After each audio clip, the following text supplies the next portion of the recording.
গোলাপি চোখের আত্মা।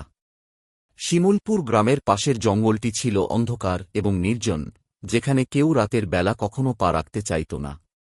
গ্রামবাসীরা বলত, সেই জঙ্গলের মধ্যে এক ভয়ানক আত্মার বাস, যার গোলাপি চোখ দেখে কেউ বাঁচতে পারে না। অনেক বছর আগে এক নারী সেই জঙ্গলে হারিয়ে গিয়েছিল এবং তারপর থেকে কেউ আর তাকে ফিরে পায়নি। কিন্তু তার চোখের গোলাপি রং, গ্রামের লোকেরা জানত, সেটা মৃত্যুর পূর্বাভাস। কাজল, একজন শহুরে তরুণী, গ্রামে এসেছিল তার বন্ধুর সঙ্গে বেড়াতে। সে এসব গল্প শুনে হেসে ফেলল, কিন্তু তার বন্ধুরা তাকে শত করেছিল। তারা বলেছিল, রাতের বেলা জঙ্গলে যাওয়ার কথা ভাবিও না।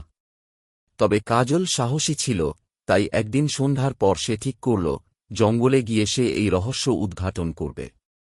রাতের অন্ধকারে কাজল একা জঙ্গলের মধ্যে পা রাখল। প্রথমে চারপাশে কোনো আওয়াজ ছিল না, শুধু পাখির হঠাৎ কলতান মাঝে মাঝে শোনা যাচ্ছিল। কিন্তু হঠাৎ কাজল শুনতে পেল, কোথাও ধীরে ধীরে এক নারীর কান্না ভেসে আসছে। কাজল তার কানে কিছু ভ্রান্তি অনুভব করে, কিন্তু সে কান্নার দিকে এগিয়ে গেল। যতই সে সামনে এগোতে লাগল, তার অনুভূতি বাড়তে থাকল, কিছু একটা অস্বাভাবিক ঘটছে।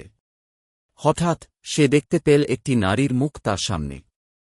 তার গোলাপি চোখ দুটি তাকিয়েছিল তার দিকে, এবং তার হাসির মধ্যে ছিল এক অমঙ্গল। তুমি এখানে কেন এসেছ?